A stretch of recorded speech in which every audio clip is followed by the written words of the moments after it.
Hey, bit of a rough ending there, but tried to do some little intro music there, playing around with the major scale, which hopefully many of you are playing about with. Hope you're having a fantastic Thursday, and we're here for of course, the Practical Music Theory Q&A session. Some of you have submitted questions already. I'm going to handle those ones first of all, and then we'll take some questions from the group chat. Big thank you to Fanny for organizing all of that stuff for you all. So let's do the first of all. Where are we all coming from today? Oh, Fanny was there. Oh, the question. Oh, no, he didn't say the question. Just having fun. So we got some Missouri, we got some Canada, Nova Scotia, Fort Worth, Texas. Had a great time in Fort Worth, Texas, actually. South Florida, Newcastle, Ireland, Paris, South Carolina. Good range, good kind of global thing going on here as usual today. So Fanny, let's go through to the first question now. You can hit that little button and it'll magically pop up on the screen, and then I'll do my best to answer the question. So shoot. Hey, Anthony says, are there any basic rules for mixing keys or using different chord types? Okay, so there's a couple of different schools of thoughts here, and I go for the one that is that you experiment with different chords and find things that sound cool together and completely ignore the rules. Understanding the theory and understanding the harmony can influence your decisions on a kind of subconscious level. But if I'm writing a tune, I would never think, hey, I'm in this key and I'm going to do these things. By learning the theory, I'm trying to train my musical imagination that there's a good group of chords and sounds that kind of go well together. But quite often, I'll deliberately deviate from those chords that I know will work well together to try and find something that's a little interesting. So as to if there's really like a rule or not, I would say no. There are certainly things that you can use to expand the chords in a key, but without going too far away. The obvious one is obviously secondary dominance. that's worth a bit of a look at, which is the dominant 5 chord of each of the diatonic chords in a key. That can be a fun thing. You'd be surprised how often you get bands like, say, the Red Hot Chili Peppers that do stay in the key very often. So it's not only like avant-garde weird stuff that chooses to, sorry, it's not only like straight ahead pop stuff that chooses to stay in the same key. This modulation thing can happen in strange or avant-garde jazz music or whatever, but it can also happen in pop music. Nirvana is a good example of a band that never stays in the same key. Very well, never is a big word, isn't it? But very often chooses chords that are impossible to be in the same key. For example, E major and G major. About a Girl, those kind of things, Teen Spirit, they all use the same trick. And the reason they can't be in the same key is because the chord of E major has the note G sharp in it. So therefore, if we play the G chord, it's got a G natural, they can't be in the same key, but it didn't stop them from making a pretty awesome collection of songs. So it depends on what you're looking for. If you're looking for creative ideas, I would suggest just to play around until you find some sounds that you really like, because the rules can be useful as a background training for your musical imagination, but in the real world, I don't think they're as important. Great question, though. Fan, what have we got next? What's the best way to learn the notes within chords and identify triads across the fretboard? Fan, if you leave the question up until I finish answering, so that in case I want to refer to it again. So knowing the notes on the fretboard is obviously the first step of doing that. If you don't know the notes on the fretboard, it becomes very difficult. Specifically, you're talking about identifying triads across the fretboard. Well, the first thing is knowing what the notes are in the triad. So knowing the chords. Suddenly I've got okay, you could just run across it. No one can see you if you go in. Sorry, my missus is just coming to get the baby's bed, and the cat's come to visit too. The cat never comes in. You're going to come and say hello to everyone? Come on. No, you don't want? This is rare. Usually it's the dog. Come on. Oh, we're going to get an appearance from the girl cat. There we go. I've got a boy cat and a girl cat and a dog. Ziggy sometimes comes in, but this one doesn't come to the studio very often. Sorry for the change there. So knowing the notes in the triad's a really good idea. You'll know fairly quickly that they've got this alphabet formula of letter, miss, letter, miss, letter. So like A, C, E, B, D, F, C, E, G. They follow that pattern all the time. You just need to recognize which ones have sharps and flats. It shouldn't take you long to recognize the major triads. So to be able to say out loud that you got C, which is just going to be C, E, G, D, which would be D, F sharp A, E, E, G sharp B, F, A, C, G, B, D, A, C sharp E, and B, D sharp, F sharp. So that's all of the major triads using the alphabet. All of the other chords are going to be variations of those with added sharps or flats, depending on the key. So knowing the sharps and flats, knowing the note names of the triads is a good first step. In order to learn them on the fretboard, having an understanding of the cage system is a good idea. And I'm doing this like, I'm trying to go over it in a couple of seconds as opposed to like probably a few weeks worth of study. If I flip over to that camera, let's do it in C. So there's a C-shaped C chord. There's an A, so C, A, G, E, D. Again, C, A, G, E, D. Spells caged. That's the cage system. If you know where all of those notes are in all of the chords, it becomes easier to break them down into smaller units. But they might still seem a little foreign. So what I would recommend is doing an exercise like this. Again, this is, wait, no, not that one. Not the black screen. Justin didn't get the right button with his toe version. This is a G chord. It's another G chord here. Another G chord here. And then the octave of the first one. So that's using only the thinnest 3 strings. So making sure you're aware that's the G note there, and there's the G, and there's the G. and then knowing the same thing on the next set of strings. So there's a G, there's a G, there's a G.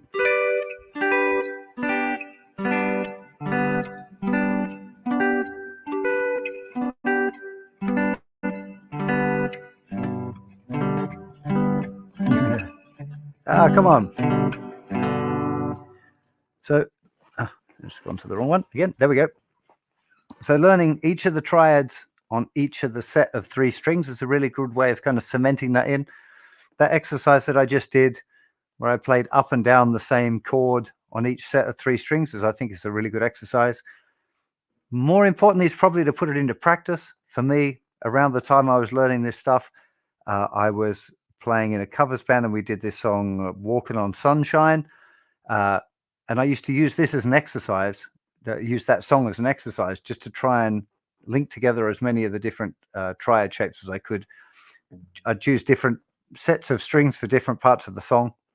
No one really noticed, I'm sure, ever, but it was a really good way for me to get a workout every time I played the cover in that song. So yeah, learn the notes of the triads, the note names, just because it's useful to be able to transform the triads from major to minor or whatever. And then try that exercise. So just take each set of 3 strings and find the triads on them and practice playing them up and down, and then apply it by putting it into a song where you can actually practice doing it and making musical sense of it. That would be my suggestion. There we go. Okay, Fan, I think I covered that one. Thank you, Sten. Okay, Alfio, when you place a capo on the 2nd fret and play an A chord shape, does it sound like a B chord because the capo raises the pitch by 2 half steps, 2 semitones? Yes, that is exactly it. That is part of the understanding, I think, of the cage system and understanding this closed grip. Sorry, cat, get out of the way. Now she wants to play with the thing that controls. See? Puss. Get the... if you take a C chord and you move every note of that up 1 fret, so I'm just going to refinger it. You move it up 1 fret, C sharp, move it up again, D, D sharp, E, F. And it works for every single chord shape. So there's, it's a C, or A sharp, B, C, C sharp, D, D sharp, B, G, C. So every chord shape that doesn't have open strings is movable. If it's got open strings, you can't move it around as much. Well, you can't move it around at all and keep the same quality of chord, but some chords that use open strings can sound cool to move around, but that's a different thing. I think what you're asking about with the capo is just adjusting it higher or lower. So the point of a capo is there's 2 reasons why you might use a capo. The first one would be if you're trying to change the key of a song. So if I'm playing a song that is originally sung by a female singer, I might struggle to sing it that high. So I'd use a capo to change the key of the song, to make the whole thing higher or lower.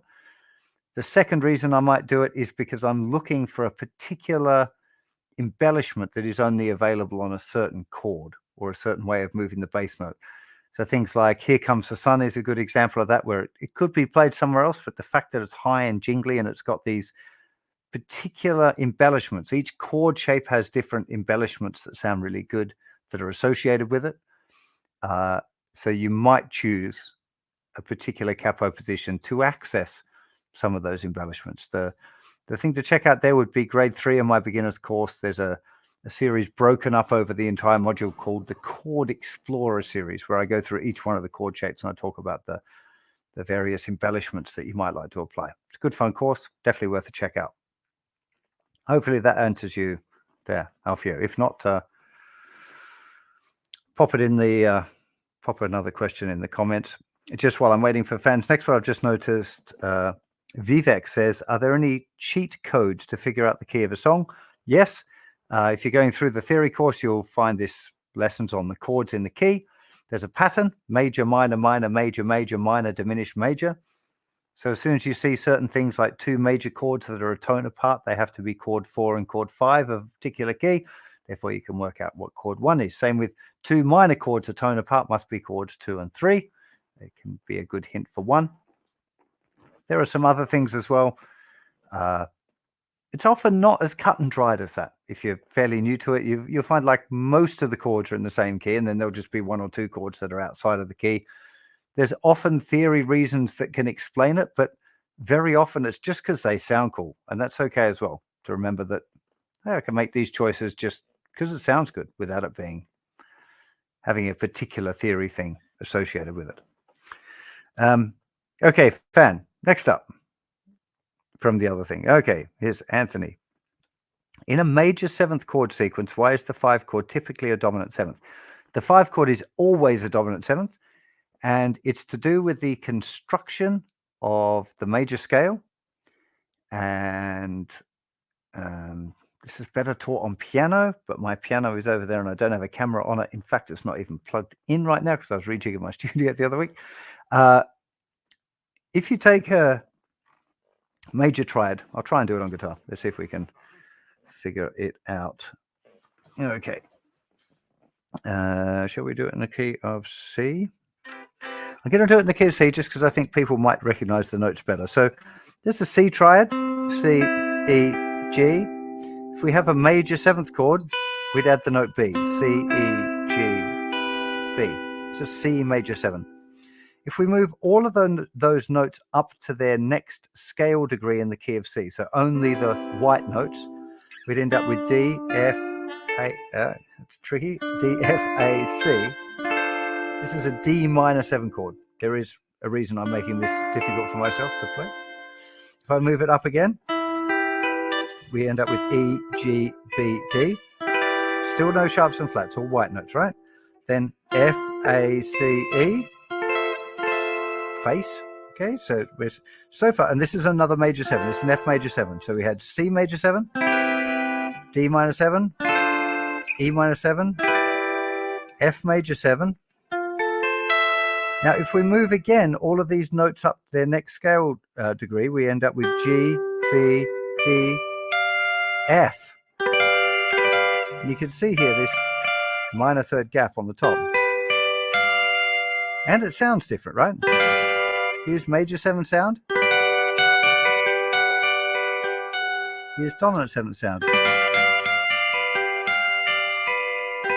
That dominant 7th really wants to resolve to C, that. A little bit awkward under the fingers. So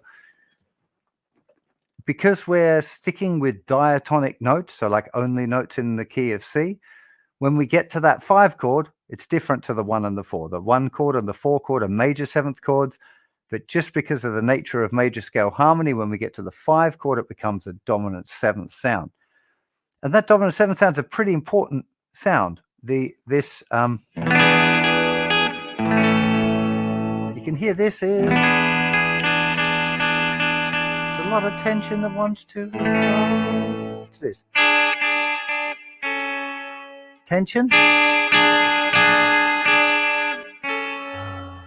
that resolves to sound nice. So dominant 7ths have this augmented 4th interval, the devil's interval, which creates a lot of tension harmonically, and then it usually wants to resolve. This idea of a 5 chord going to the 1 chord, also called a perfect cadence. It's a classical term for the same thing, which is where you get those,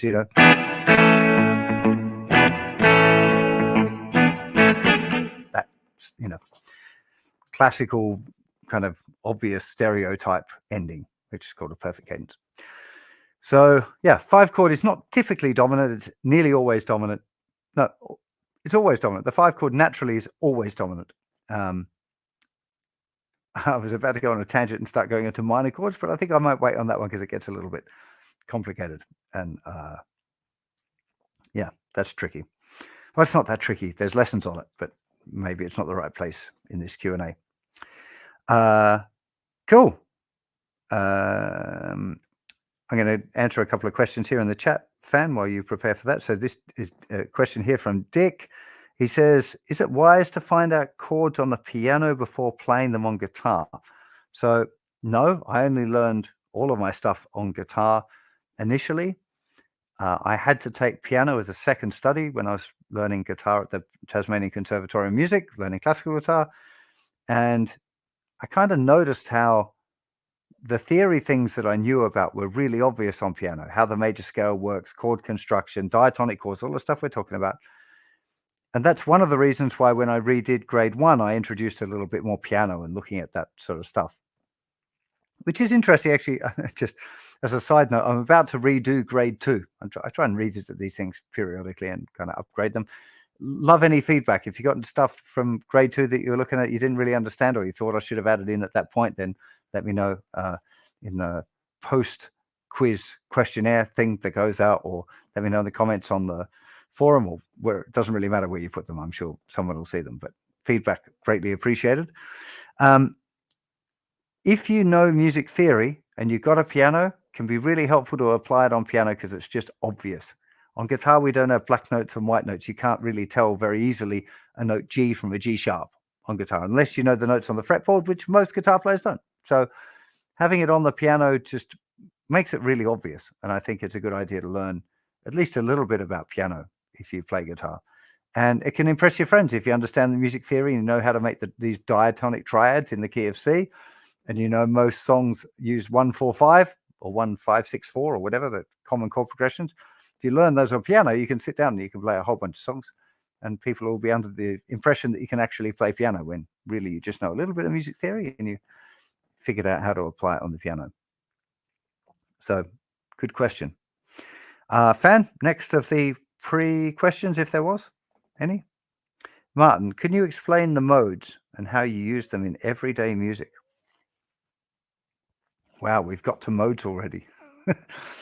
So I'm never certain how to teach modes, like if there's a simple way of explaining them. I'll have a go. When you play in a key, let's say we were playing that little thing I was mucking around with at the beginning, which was in E major. The chords in the key of E major are E, F sharp minor, G sharp minor, A, B, C sharp minor, D half diminished, which we're not going to talk about, and E again. So if I make up any chord progression, sorry, I'll just change my looper. Come on, no, not that. Delete it. Thank you. So I'm just going to very loosely just do a chord progression using those chords in literally any order. This is completely off the cuff. So start E. Here we go. So E, F sharp. I'm going to go to B. Now C sharp minor. Now G sharp minor. B. Sorry, A. B. And back to E. I did learn my chords. I absolutely promise. If I solo, it's just E major.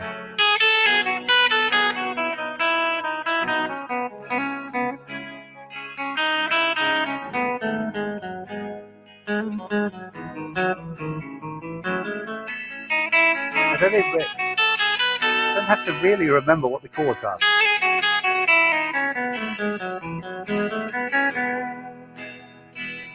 So any of the chords in the key of E, E major scale, beautiful.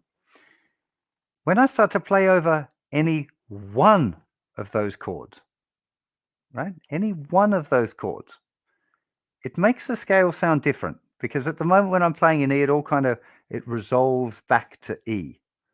But let's say I was playing, let's say it was a B like a funky B. Oh, I need to delete my other loop first, otherwise it's going to sound well weird. Okay.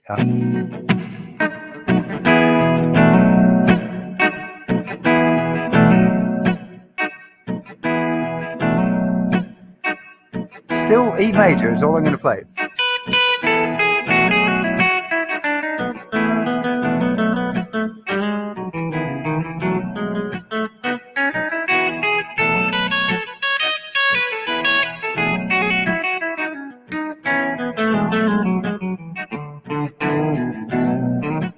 Sorry, a little bit off piece, but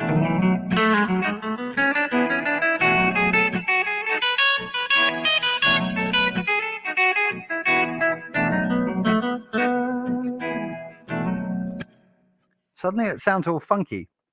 I'm still using E major, but the fact that it's not going back to E, it's staying around B, gives the thing a different flavor. It just sounds different. That particular sound, we give it a name, and it's called mixolydian. Really, as you dig deeper into it, you discover there are certain notes that don't sound as good.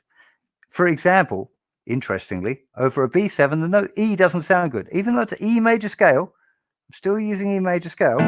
E,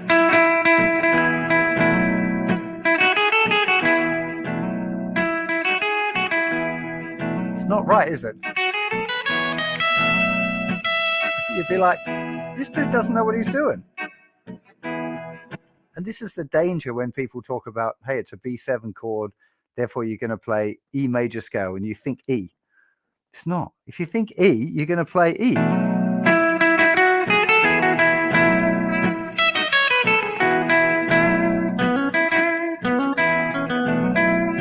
And it just sounds silly. Same notes, but thinking B. So thinking of stopping on the B.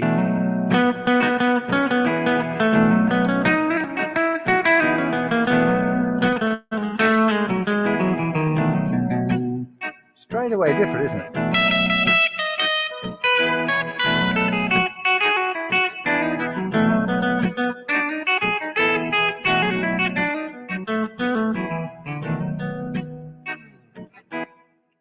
And so to give you another example, still with the same scale, you can hear that's got a different sound, right? Another chord in the key of G that we touched on before, G sharp minor.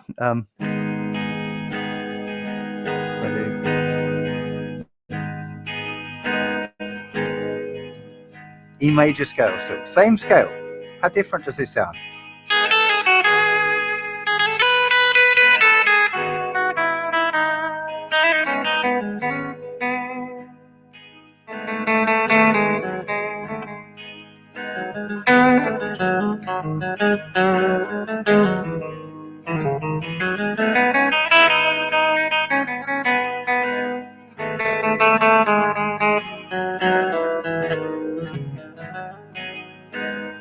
It's got this kind of Eastern vibe going on.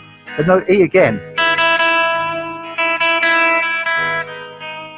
wants to resolve to that D sharp.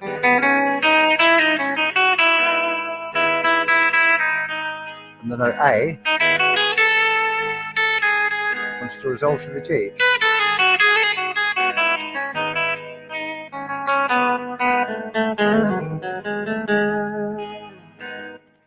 But the collection of those notes that I used over the B7 that made it sound one way, and the way it sounded very different over the G sharp, is the reason we give them modal names. We're talking about where the tonal center is, which are the good notes that you can play and which you can't.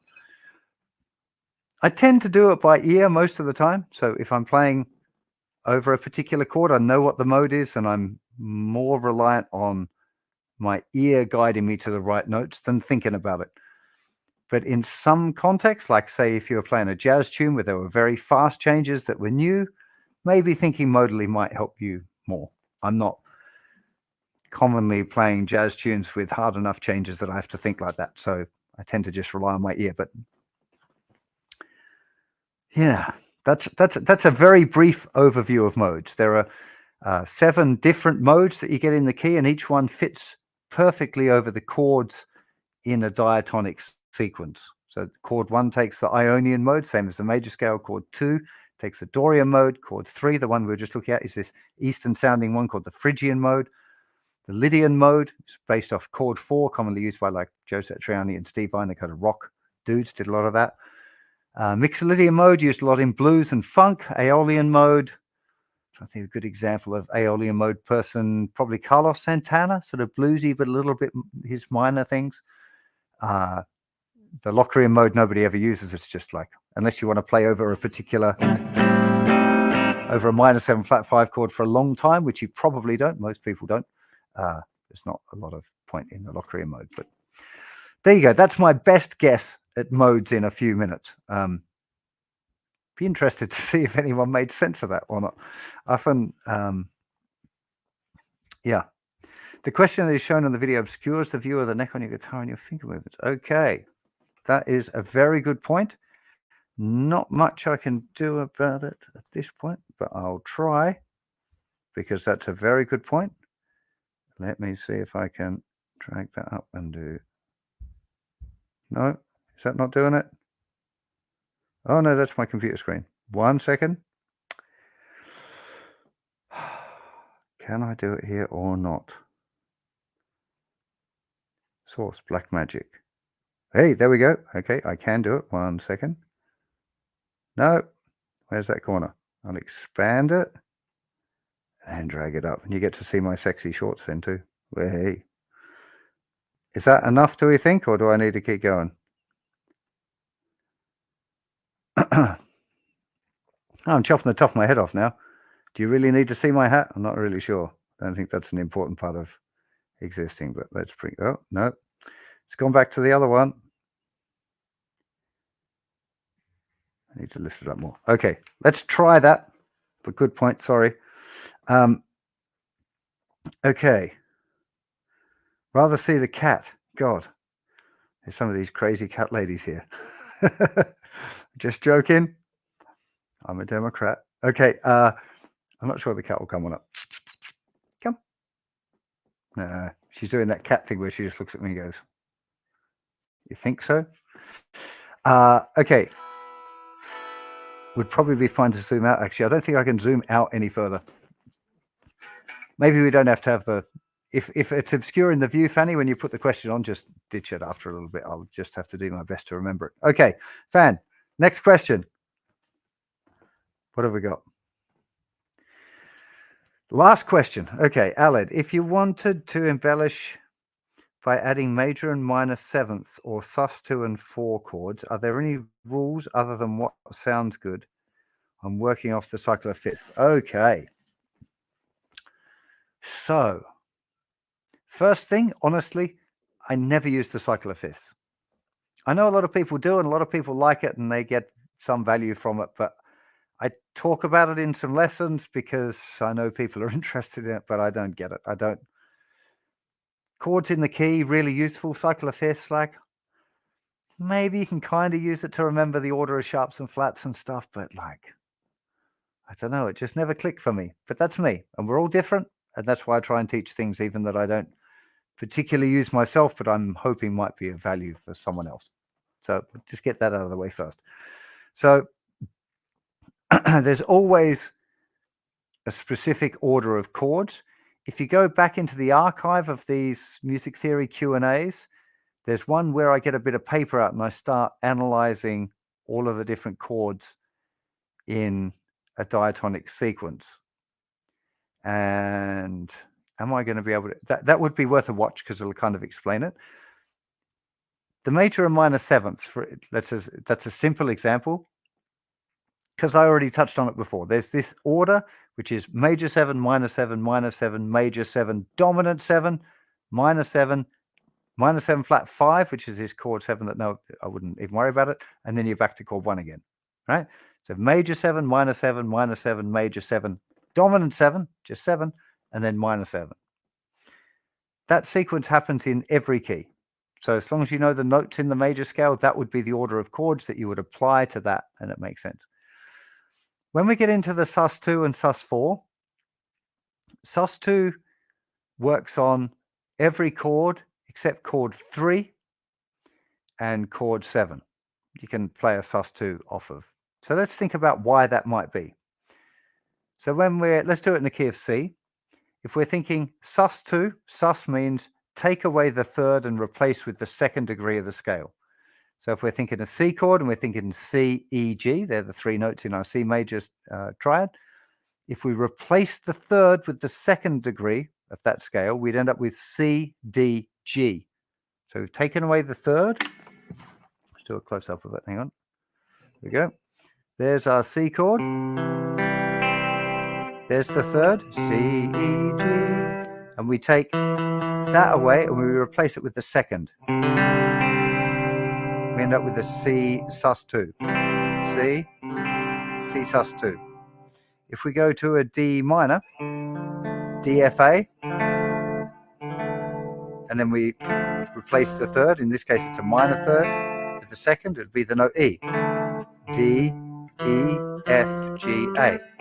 D, E, A. That would be a D sus2. Same thing with the E. Chord 3 would be E minor. So I know it looks confusing, but I can't get that finger out of the way enough to... Anyway, that's your E minor, E, G, B. If we replace it with the second note of the C major scale, right? Because we're in the key of C, right? We went C, C sus2, back to C, D minor, D sus2, D. Now we're on E minor. And if you want to play D sus2, the traditional chord shape, that's the F sharp. You can't have an F sharp. We're in the key of C. It'd have to be the note F. It'd be that. I can't even play it. The camera hates it so much it's gone out of focus. Chord 3, hang on if I can change camera. Chord 3 would be an E sus flat 2, would be the name of the chord. Never played it in actual in a song. I know that it exists in music theory because I've been asked this question before. So I can hear this weird sound coming from upstairs. It sounds like someone's using a blender. Weird. So sus2 doesn't work on chord 3 or chord 7. sus4 works on every chord except for chord 4, because chord 4 has a sus sharp 4. I'm just trying to think if it works on the 7th scale degree. And I can't even go that far because I don't really think about that chord very much. Anyway, again, if we do it in the key of C, if we add the 4th degree, we end up with C sus4. There's D minor, D sus4, E minor, E sus4, F, F sus4. See, if we did regular F sus4, we'd have a B flat there. And that's not in the scale of C major anymore. So we have to make it F sus sharp 4, which is where we get all of these Joe Satriani.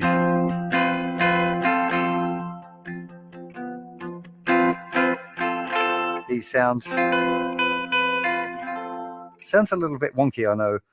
If you're not used to hearing that Lydian sound, they call it, the sound of the sharp 4, can sound a little bit different, a little bit unresolved. If there's any super theory nerds here, which I'm kind of suspecting there isn't, but there's a guy, now I can't think of his name, might be Leon Russell, who wrote a book called The Lydian Chromatic Concept of Tonal Organization for Improvisation. Try saying that after a few beers. And it assumes that the whole of music theory was wrong, and it should have been based around the Lydian mode instead of the major scale, because the Lydian chords are kind of stable. They're not going anywhere. If I play a C with a sharp 4,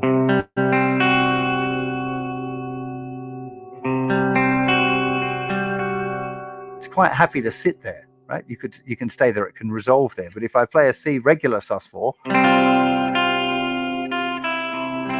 really it's drawing to the C, but it's not the same pull. That's a massive oversimplification of his theory. It's a massively thick, complicated book, but interesting. Okay. I find it weird looking at myself and having my hat chopped off. So I'm going to see if I can put myself back where I should be. There we go. It's cool being able to do this. I hadn't thought of being able to rejig the picture before. There we go. Okay, yeah, how not to write a book title called said Miles. Yes, I agree. And I remember that book being crazy expensive as well, but because it had such a wacky title, I ordered it anyway. It cost like 150 Australian dollars back in 1994 or 5. And that was a load of money. Anyways, okay. Barantendu, sorry if I'm not pronouncing that correctly. Justin, would you suggest I start doing the music theory course only after finishing your beginner course, or can I start the music theory course anytime? I would suggest you could start at any time. I think that the only danger with music theory is if you decide that it's more important than practical music. and that's not right. So learning music theory can help you. It's kind of like a shortcut for a lot of things on guitar, but actually playing guitar is more important. So if you've got a choice, my recommendation would always be to spend your time playing guitar and then do music theory in those opportunities where you can't actually be playing guitar. So you've got a sore finger, or you're on a bus, or in a boring meeting at work, or wherever that chance is where you can't actually play, then I'd study the music theory. If you ever get the chance to put a guitar in your hand, I think playing guitar is going to be the best way to get good at guitar. That's how I think. George Russell, Lydian Chromatic Concept by George Russell, Mark in New Jersey. What's that? What has the cat just knocked over? Oh God. There's a reason that you don't normally let cats in the studio. I'm like, it's not the wine glass, it's not the water. So I think I'm all right. But she's definitely knocked over something. God. What are you doing? Dog doesn't knock over stuff, and she's stupider and a lot bigger. Cats, eh? Education is important, but guitar is importanter, says Miles. Cheers to that. Okay, so I'm through my questions, the official questions from the thing, I think. Fanny, if there's any more, you could chuck one on the screen. Otherwise, I'm open for taking questions on the chat. Simon says, are there certain chord progressions happening quite often and so make sense to practice? Absolutely there are. So chord progressions like 1, 5, 6, 4. This chord progression is crazy popular with pop music. Like, in fact, I'm not going to try and emulate it because I can't remember all the songs, so I'd just probably not do a great job. But if you go and look up the Axis of Awesome 4 chords, they do a little medley, Australian kind of comedy act, and I don't know how many songs it is that they play, loads. And they all use that same chord progression. It starts in, you have different amount of time on each chord, and sometimes you start and end on a different chord. But this 1, 5, 6, 4, unbelievably common chord progression. 1, 4, 5, also really, really common sequence, just using those 3 chords.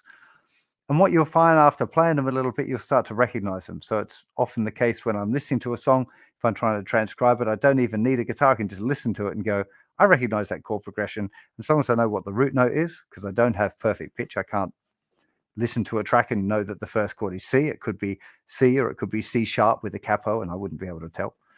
Well, maybe I could tell if it was a capo because I've got used to hearing what they sound like. But anyway, Axis of Awesome, 33 songs, says Mark in New Jersey. You nerd.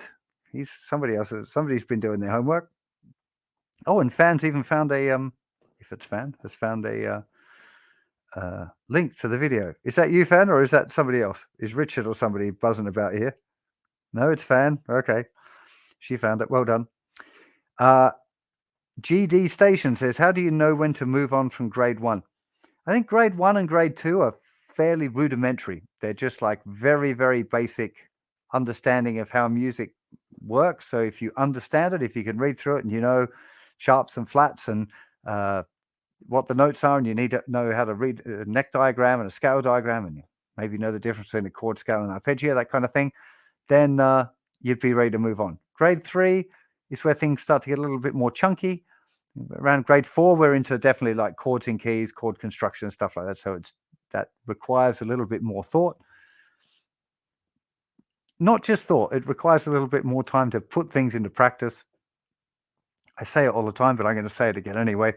Much better to have a few things that you can actually do than lots of things that you've learned about, right? So as you go along on the course, everything that I explained that has a practical application, I would suggest you put it into practice and try and work on that stuff before you move on to more complicated things. Otherwise, you'll always be ahead mentally than physically, and I don't think that's the right way around. Bartendu. I'm going to go for that. Is a dyad basically the same as a double stop? Yes.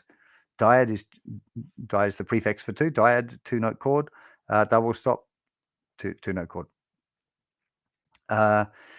Justin, can you or would you change modes over the chord progression of a song? Okay. See you later on. Have a good evening. Hope your dinner's tasty. Blue note, you can, and that would be where Joe Satriani is the master of this. He calls it a pitch axis. You don't tend to do it over a chord progression of a song, but some guitar players where they have just one chord for a long time will be able to do it. It's a very hard thing to demonstrate because you need the help of the production to help it make musical sense. But I'll try just for you. So let me just make a chord. I'm going to do minor.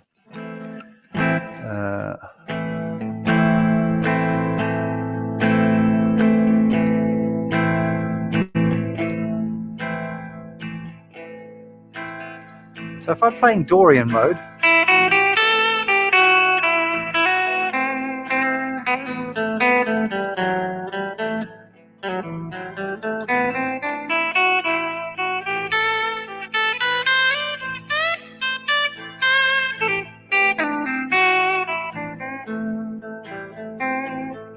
now I'm going to go to Aeolian.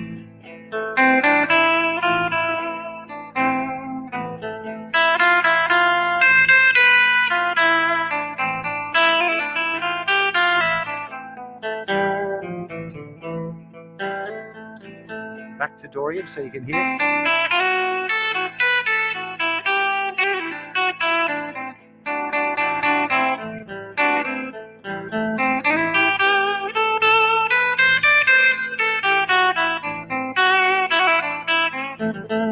Back to Aeolian.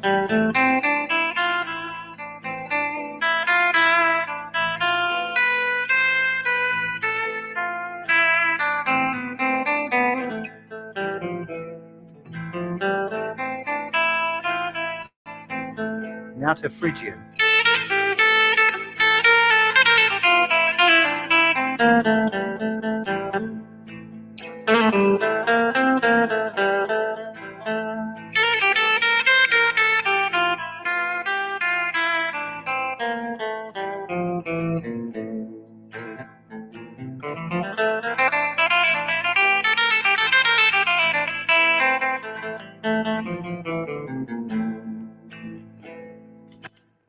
You hear it sounds pretty different, right? So that was moving the Dorian. It's got a very distinct kind of edgier flavor of a minor. The Aeolian is the most minor of the minors, often called the pure minor. And then the Phrygian introduces that kind of Spanish thing because of the flat. It's called a flat 9. Wouldn't be worrying about too much about that. That doing that in reality, in a real context, in a song that I might perform at a gig or write a song, unlikely. Possible, unlikely.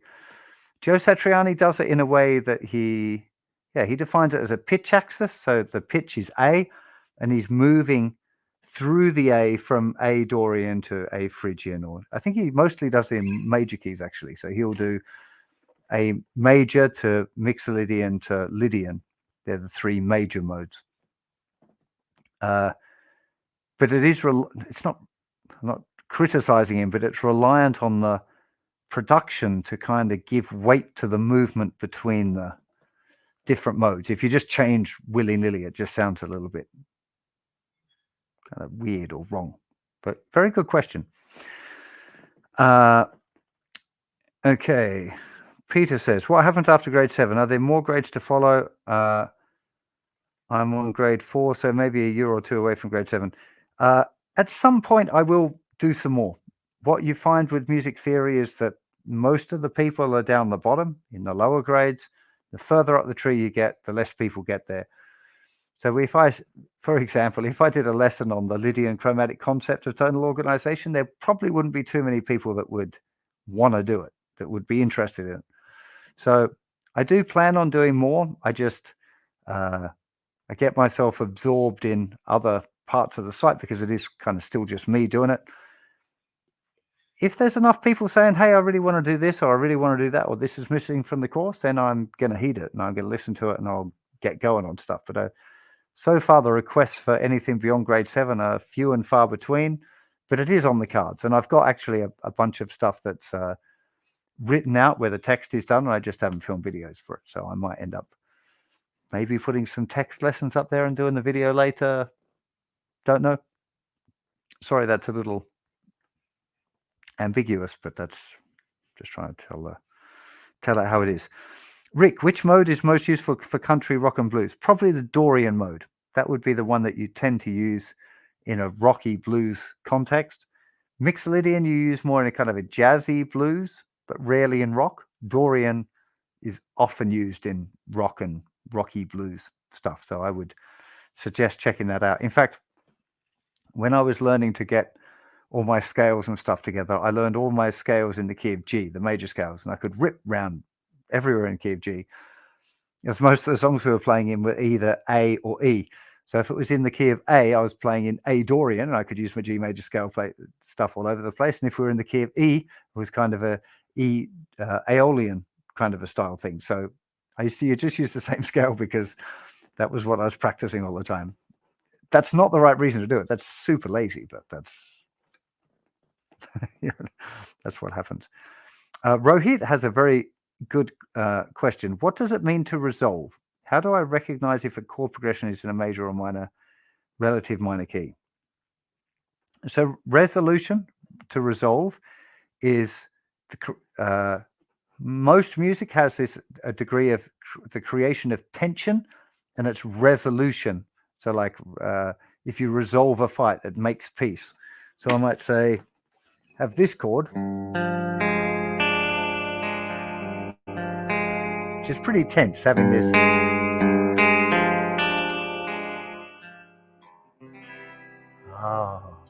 Because you've got all of this tension.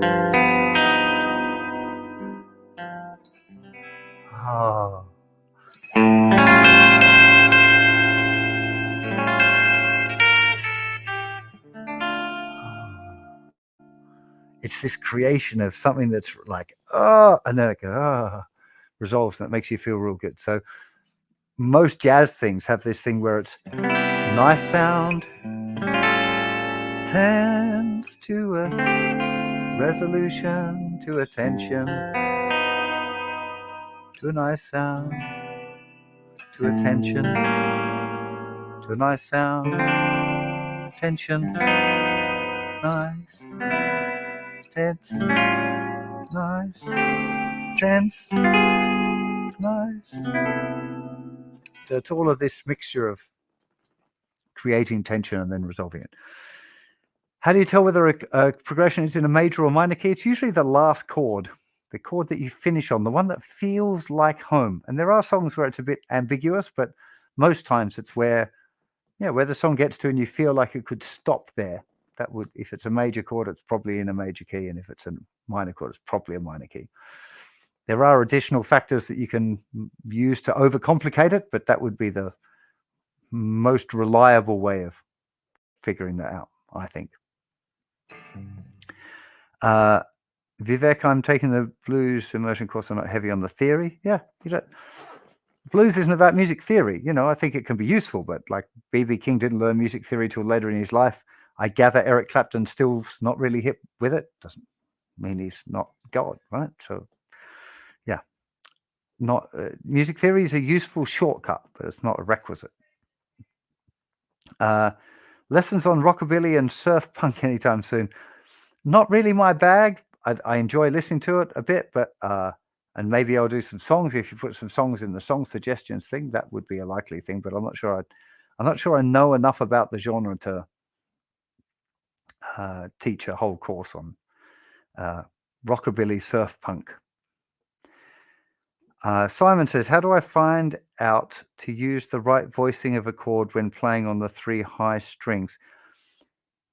There isn't a right one. There's the one that you like the sound of. So if I'm playing a song, let's put a little bass here.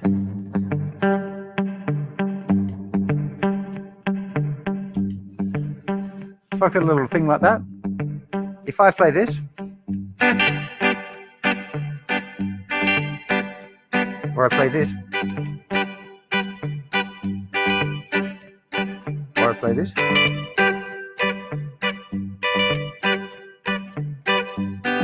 It's just taste. To be honest, that one sounds best to me. If I was playing this, that's the one I'd pick every day. This one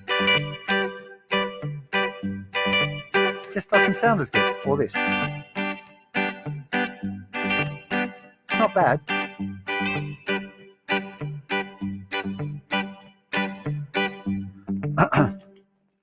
But there isn't a right or wrong. There's not like one of the other ones would be wrong. It's just part of the thing that you learn as you get a bigger vocabulary of chords and scales and options is that you get to make a choice. And there's no right or wrong. It's just your choice of what you like the sound of. And that can be a little bit difficult. If you're not used to having the confidence to make a decision like that, it can feel a bit weird. But that's what you have to do. You have to be like, I like the sound of this one, so that's the one I'm going to do. If you start worrying about it while you're playing it and thinking, oh, maybe I should have done the other one. Maybe everyone thinks that this is the wrong one. I should, you kind of already fallen off the skateboard there because you're not allowing yourself to participate in the music and you're not listening to things that are around you. So as long as you keep your ears open enough to listen to if there's somebody else playing, to be able to play a thing that's complementary with them, that would be the key thing. And as long as you're listening and you're like, yeah, I dig this, it's right. That's the only requisite, is if you like it. So, okay. I'm gonna get his name right. Barantendu. There must be something cool about the H there. Last question. What part of your hand do you use to mute individual strings? I saw your E minor pentatonic lesson and you mentioned there is regarding muting strings with your fretting hand. So anytime I'm playing anything on the guitar, all of the notes that I don't want to hear should be muted. Not every time, but most of the time. It's going to be this part of my hand that plays every string physically higher than the note I'm playing. So when I'm playing on the thinner string, all of these strings should be muted by that hand, right? Not this hand. I should just... There is often the tip of my... Let's try and go to that other camera. So the tip of my first finger there would be muting the second string, right? So that one would be muted as well. So that's why sometimes you'd hear a little bit of the second string ringing out if I did it just correctly, because the tip of my first finger would be muting that, the B string. And as I move it over again, I'm kind of rolling my hand like that to reveal more and more strings so I can play. But once I'm down there again, they're muted. All of the notes underneath should be muted by the underneath of my first finger or other fingers, usually the first finger. So that's how I find it.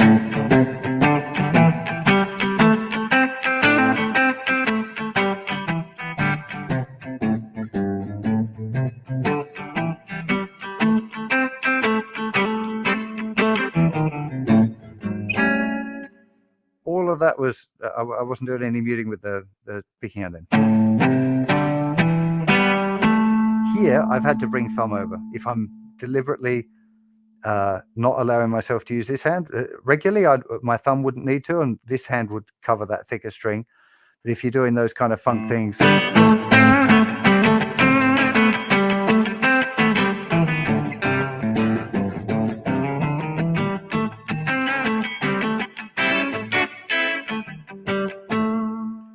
thumb is having to come over and do it. It does get a little bit inaccurate, that. Probably if I practiced it a lot, I could get better at it. Like most things, they require practice. They require continuous maintenance.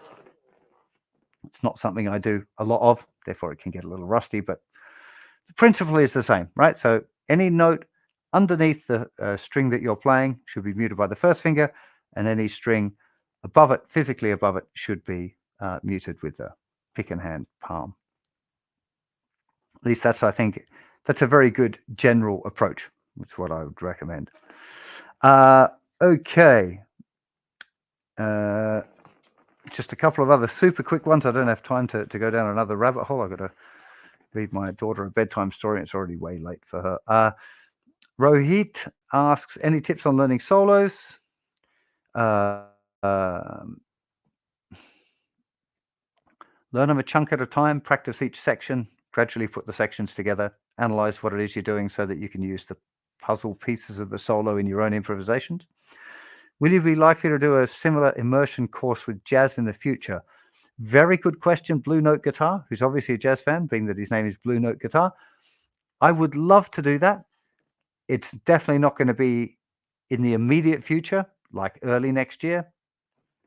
It's the kind of thing I would love to do because I'd learn a lot in the process and I'd find it really good fun. And it would fit the format of it very well. I could see it in my future, yeah, but it's not. I haven't got it scheduled. Okay, Dick, your question is a little bit tricky. So how do I resolve a D minor progression into an E minor progression in a song like Bella Choy? I don't know the song Bella Choy. Is there a diminished chord in the progression? The trick to the thing that you probably want in that circumstance, I don't know the song, so it might not work, would be use a secondary dominant. So if you were playing in D minor, and I don't know how the melody goes or anything like that, and then you wanted to go to E minor, and you want it to feel like the key has moved, you could pop a B7 between them, and it would sound like that. So you have your D minor. Here's your key change coming up.